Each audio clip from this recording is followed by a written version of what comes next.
You're listening to the Love Your Neighbor podcast.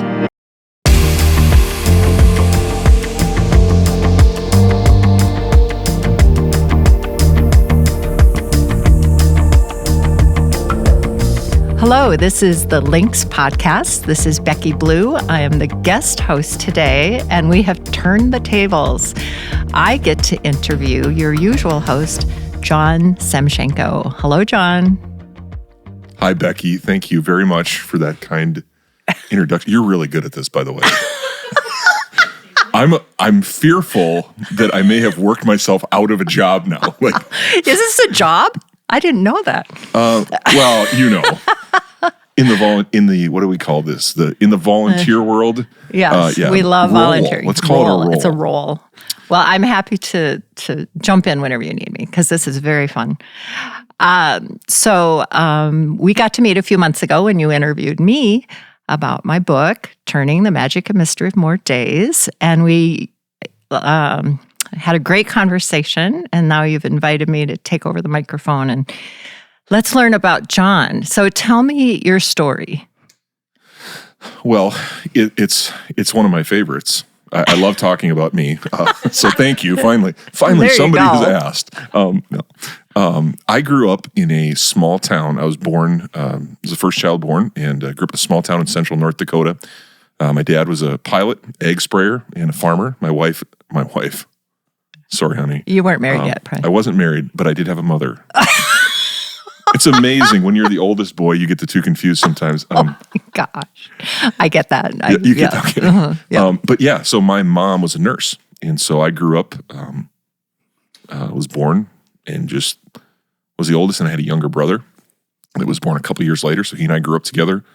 Grew up on the farm. That was the first job I ever had, was working on the farm, and loved sports, mostly because it got me off the farm and doing basketball, football, those things. And so had a great time growing up in Max, North Dakota, and went to college in Fargo, where I met my future wife at the time. I sprained my ankle playing football, and she taped my ankle, and then she brought cookies to our house.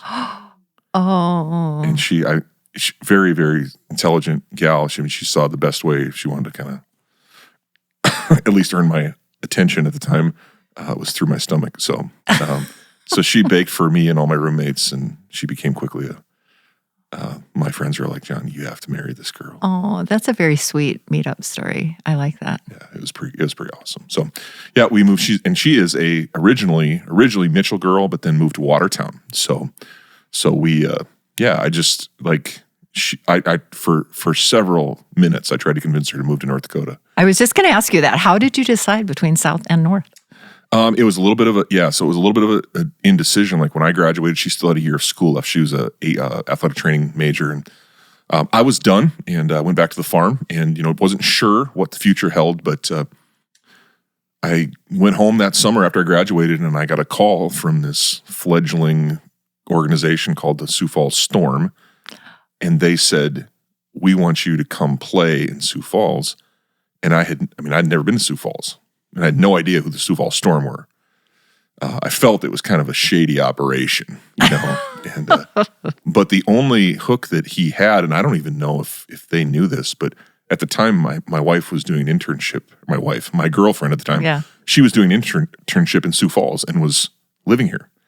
And so I kind of was like, okay, if I say no to this, I'm going to have to explain to her why. Yes. And so I did. I just moved down here, and that was the last time.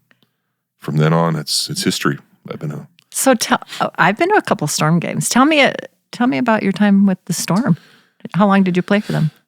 I played 6 seasons. Really? Yep, coached 1 season, and had a good time in my life. I mean, I thought after playing college football, I thought, man, it can't get any better than this. Yeah.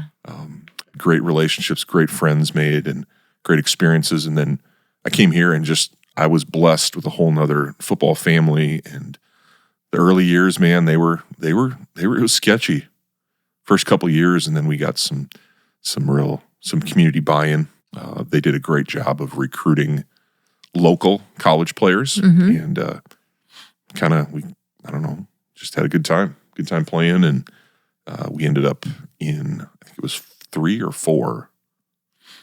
It was 4. 2004, we won the first United Bowl. And so we were semi, whatever you call us, national champs. And then the next year we went undefeated and won the championship again. And so that was my... Do you have a ring? Where's the ring?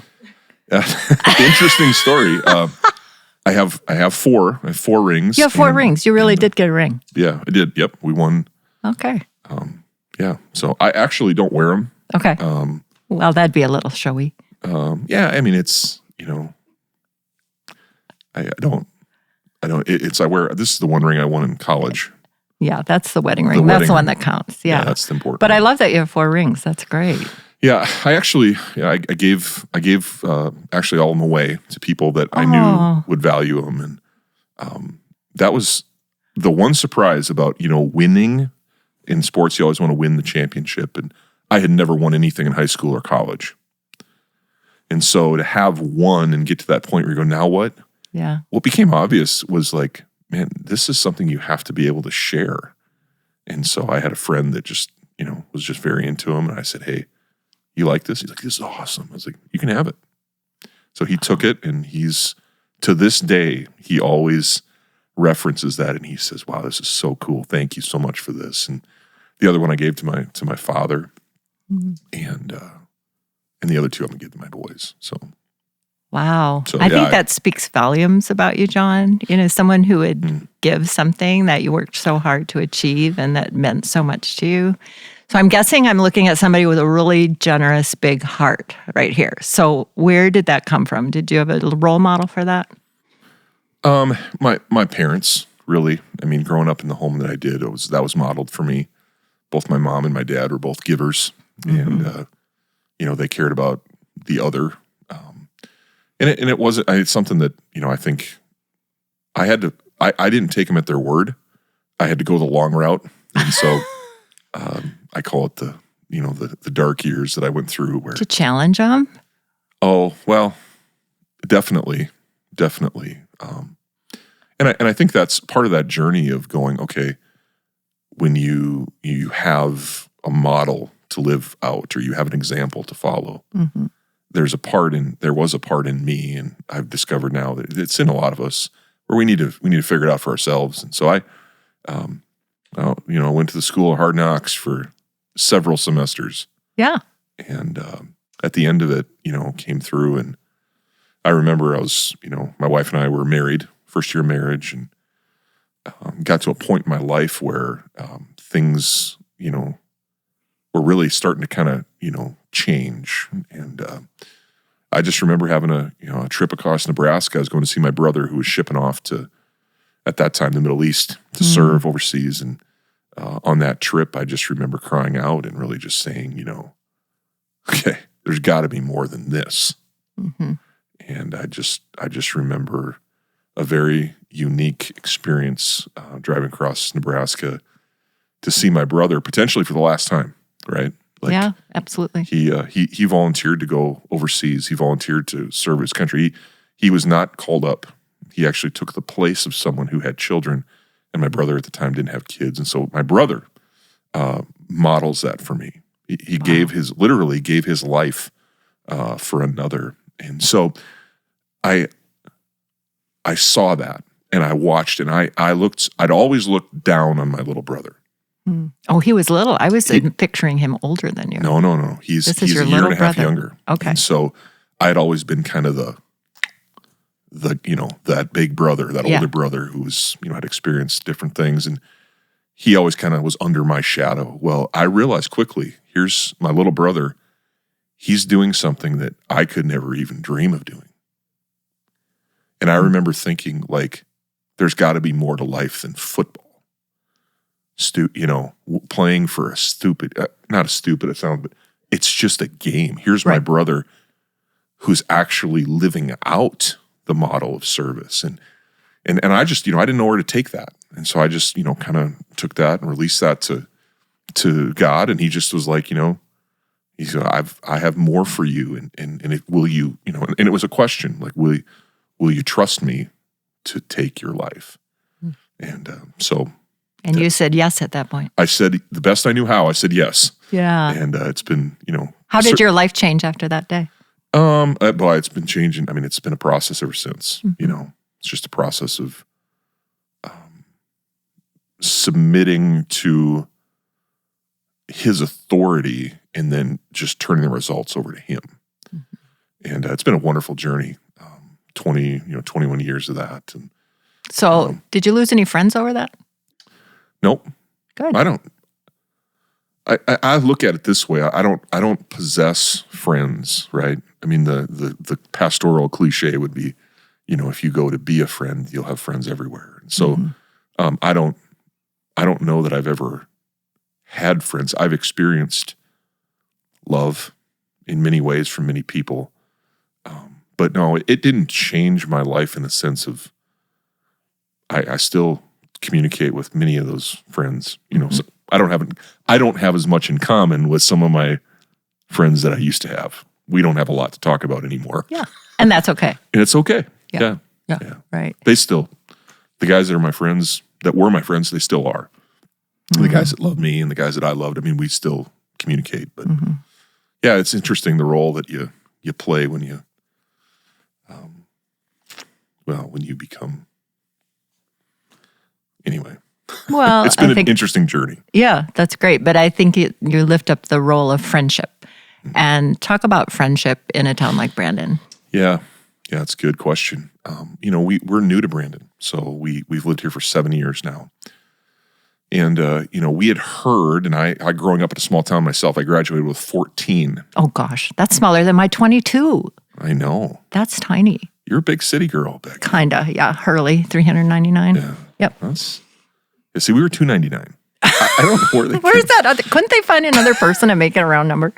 Oh, gosh. Okay. But, I think it's one of the, greatest environments to learn about yourself is in a small town because Brandon is not a small town, but it has a small town expectation where everybody kind of knows a little about everybody. In Sioux Falls, the expectation is, well, I don't know you. Yeah. In Brandon's, the expectation, I just haven't met you yet.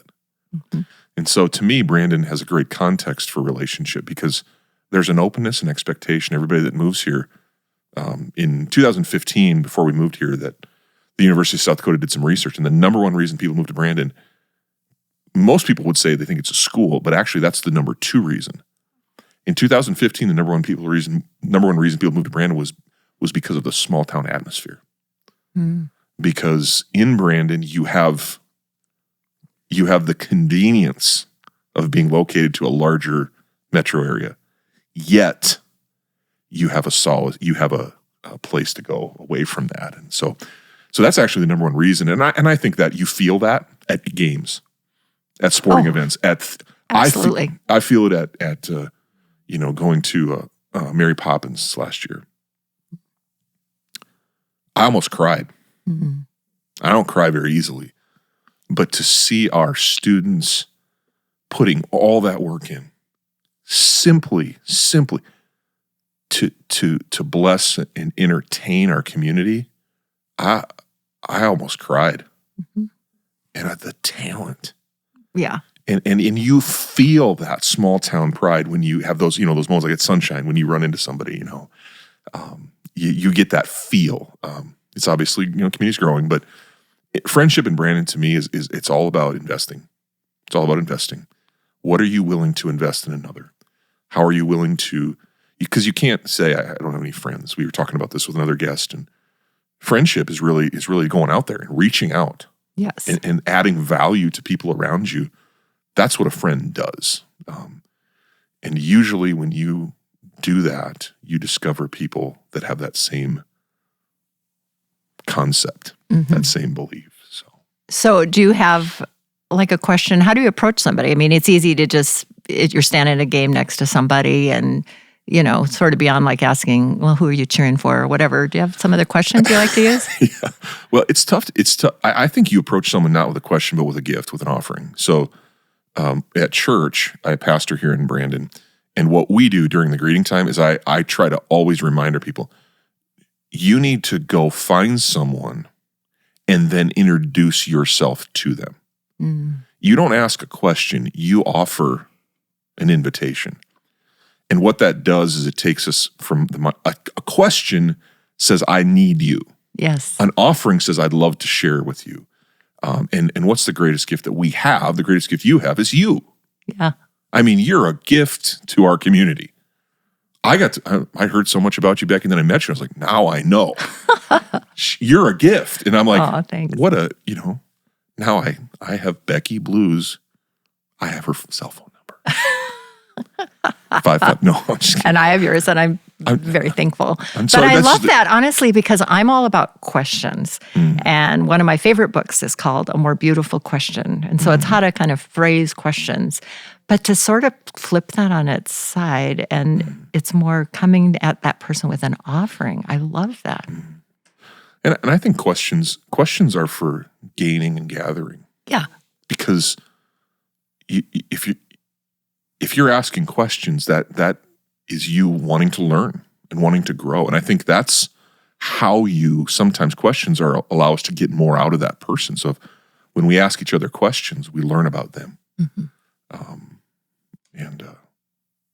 But again, my favorite topic is talking about me. So tell us about your family. I want to know about your kids and kind of how it's been for them in Brandon, and maybe what dreams you have for those children. Yeah, so wonderfully blessed. My wife Dana, she and I live in Brandon. We lived in Sioux Falls for 10 years, sold our house, and within 24 hours we found a house in Brandon.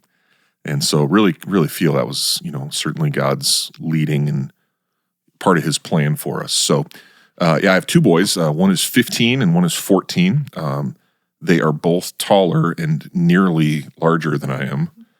So they're growing boys. My dream for them, really, I joke sometimes and say, I hope they would learn. My biggest dream is hope they'd learn from their mom and dad's mistakes.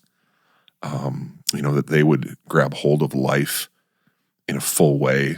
That they would go and not try to chase any other script, but really discover who they are. And the way I say that is I hope they both, learn to play the piano. Because that's a lot easier on your body. Are they football players? They both do play football, yes. Wow. Okay, good for them. And they both love it. And I coach them. I've had the privilege of coaching them all the way now up through high school. And, my babies will be... But I love them. Lincoln and Anderson both, their names are Lincoln and Anderson. Yep. Why did you name them? I love those names. It's interesting. So my youngest, Anderson, he has my first name as his middle name. So okay, we have two boys. I grew up with two boys in our home. So I just felt like as the number 2 son, I wanted him to have the number 1 name. And then my oldest has my middle name. Okay. So, but their first names, actually, Anderson is my mother-in-law's maiden name. Okay. And she's from Mitchell, and the Anderson family in Mitchell is pretty well known. And it was always the Anderson boys. Well, she was the only Anderson girl. And when she got married, her name changed. So it's kind of a gift to her. I had a student when I taught elementary school, and he literally was my all-time favorite kid. Like you've had some teachers have kids and like, I'll never name my kid that. You're right, name. right. Well, this kid was such a sweetheart, and he was a little boy. His name was Anderson Lopez, and he is from Guatemala. And Anderson Lopez, and I just loved Anderson. He was the sweetest kid in the entire planet. And I was like, I love that name. And so between those two things, we went with Anderson. And Lincoln was, my wife and I lived in Lincoln, Nebraska when we got married. Okay. When we had our son, we lived in Lincoln County. And it's a theme. It's a theme. And I'm a big Abraham Lincoln Well, I was fan. just going to say that too. You couldn't have a better namesake or role model. Yeah, absolutely. So talk a little bit about, obviously, you're really one of the leads here on this, the Brandon Wellness Center project. And what do you picture like maybe 2 years from now? I mean, it's been a privilege and to be a part of it. And I really do. I think Brandon needs an indoor space. We say the 5 reasons for the Brandon Wellness Center there's 5 of them: November, December, January, February, and March. That's pretty clear. I mean, we need it. And the schools are an unbelievable source of community, an unbelievable source, but there's a greater need for it. And when we think about our tennis, our soccer, doing tournaments has become such a big thing. It bothers me many times when I see parents traveling hours and hours outside. Like, I get it's good family time, but you're not in community. You're going to compete. And I think sometimes competition can be an enemy of community. However, I also think competition, if we structure it right, can be a great community builder. And so growing up, my kids went and played in the Big Sioux Rec League in Harrisburg. Well, what a brilliant idea. I'm talking with several parents. I mean, you'd go down to Harrisburg, and we're inside in the winter playing winter basketball, and there's all these Brandon families. Yeah. We have Brandon teams playing Brandon teams in Harrisburg. And it's just like, well, what if we had a space for these activities, getting kids moving, getting them active is very important. What if we had a place in Brandon where people would come to our community on weekends from Sioux Falls, from the tri-state area? What if we became kind of a regional hub for that? And then our parents and our families, we don't have to travel. And it just it made a lot of sense to me. And so I had no concept of it until that COVID season. And I went and I asked some questions of some people in the community. And that was the question. I said, what could a group of well-intentioned people, if they really had the best interest of the community involved, what could they do if they banded together and just did something? And without variation, the three people that I asked, almost word for word, said we need a community wellness center. And community means we're a community. Wellness means it's different than competition. We got the competition thing down. Yeah, right? Absolutely. Go Lynx. Get it. We got it. Good. That's great. But wellness, okay? Because as we grow, and I've felt this in my own bones, like I don't really have too many competitive bones anymore. Those are bones have all been kind of broken.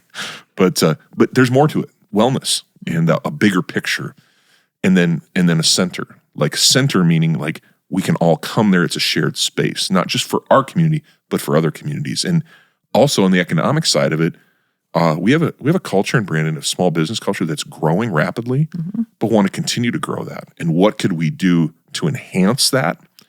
What could we do to really bring people to Brandon? And then they're shopping in Brandon. There's so many great businesses in Brandon. So. Yeah. There was one of the first events probably 15 years ago I did with the Brandon Tennis Association. It was a campaign called Stay and Play. And that's what I think about with this wellness center. Yeah. I mean, why not stay in town on an evening? Don't run into Sioux Falls to get dinner or to whatever. Stay in Brandon, play in Brandon, move around, see your neighbor. And especially I love your concept about the winter months. It's so important. So I always think one of the best things to invest in is leadership. And when I'm going to give money to an organization, that's usually the first thing I look at. Certainly I look at the mission and does it connect with my values? But I also want to know that there's good leadership. So can you talk a little bit about the leadership behind the project? Yeah, it's obviously great you, question. which is, but yeah. I mean, we have a board that we just formed, and then we have an advisory team, and where we're at right now is really building that. I mean, that's really our work right now. But the board is Tim Jorgensen, Aaron Hansen, Becky. Oh my goodness, Becky from soccer. Oh my goodness, I'm sorry, Becky. That's okay. You don't have to even give the names. Becky. But Becky is a former president and a staff member with Brandon Hockey or Brandon Soccer. And then we also have Amanda Barton, who's been a longtime Brandon resident and a champion of this concept. This is really a number of years ago. There was a program that came through Brandon, and the idea was, okay, what's kind of strategic planning? I can't remember the name of it right now, but it was a big deal. A lot of money was invested in it, and it kind of was get this ball rolling. And she was a big part of that. And so really, this is kind of an outflow of that. And there was 13 outcomes that they said. I remember that study, yeah, and I can't remember the name of it either, but Yeah. But there's 13, and one of them was a community wellness center. So our goal was like, hey, let's look at one of these. And so that's part. The city's on board, the park board's on board. We have an advisory council. I can't share all the names, but it's many people from Brandon that we've just kind of reached out to and said, would you be an advisor for this? And so that's a pretty large group. There's about 25 people in that group. And right now we're in the process of uniting all of those organizations. And so bringing them under one quote unquote vision for this wellness concept. And really right now we're seeking who's going to be that point construction person, that team that's going to lead the construction. Because that's ultimately, we all agree that we need it. Right. We just got to get some action moving forward. So we're in the process of selecting that right now. So, and I think when you can put it on paper, whether it be a drawing or a artist rendering or whatever you call it, I mean, people need to see it, and then they know that this is a thing. This is really going to happen. Yep, and that's where we kind of come short of that up to this point, but we're really encouraged. I've not said this publicly, but I'm going to say it publicly now because I think if we can come together with a general contractor, we have the plans, we've done a lot of the work, we have the research. The next step is sharing this vision with the community and beginning the fundraising project, because we don't want to be under the banner of any one particular organization. We want it to be community-led and community-focused, not corporately focused. And so we've spent time with Watertown, and one of the things we learned from Watertown, they built a $23 million project. Well, that was $18 million of it was financed through the city tax. And we don't have the resources to do that. Right. So it's going to be privately funded, community funded. And so we really have to sell, or I shouldn't say sell, we really have to articulate the integrity of our organization and who we are. And so that's really the process. But I believe, and I'm really pushing that we would begin construction by August 1st of this year. Awesome. And so that's going to take That's a bold, lot. but people like bold. Let's just do it. When you're my age, you don't like things, you don't want to have to wait too long. Well, we've waited long enough. We absolutely have. We've done enough, what do you call it? Kicking the dirt and shuffling and ho-humming. We've done enough of that. I mean, You've studied it. Correct. We've talked and talked and talked and talked and talked. And it's time to, pony up. And last year, in our first year, we raised $55,000 towards this, which has been awesome. It's a great start. That's, a good start. But we're going to have to probably increase that significantly this year. So, but I believe it's just a matter of getting folks educated, informed, and then following through. Yeah. Well, we come from a generous community, and we're very thankful for that. And I've no doubt that this effort's going to be successful. So thanks so much for taking time to visit with us today. Well, thank you for taking the opportunity to. Okay, scale of 1 to 10, how awkward is it for you to be at the other microphone? I'm actually more comfortable over here than over there. Oh, okay. Well, you did great. Oh, thank you. Don't tell them how much we're paying you to say that. Yeah, okay. I won't. Thanks, I hope I get some free popcorn when I leave or something. Yeah, we'll take care of you. All right. Okay. So thanks, John. Thanks for all you've done for the community. It's really exciting. Love it. Yeah. Good. Well, thanks everybody for listening, and please share this podcast with your friends and neighbors. Go Lynx. Thank you for joining us on the Love Your Neighbor podcast. The purpose of the Love Your Neighbor podcast is to build community one conversation at a time. You can help us build that community by sharing the podcast on your social media channels and rating our podcast on whatever platform you're listening from. Another way is to let us know of any neighbors who have a story. Go Lynx!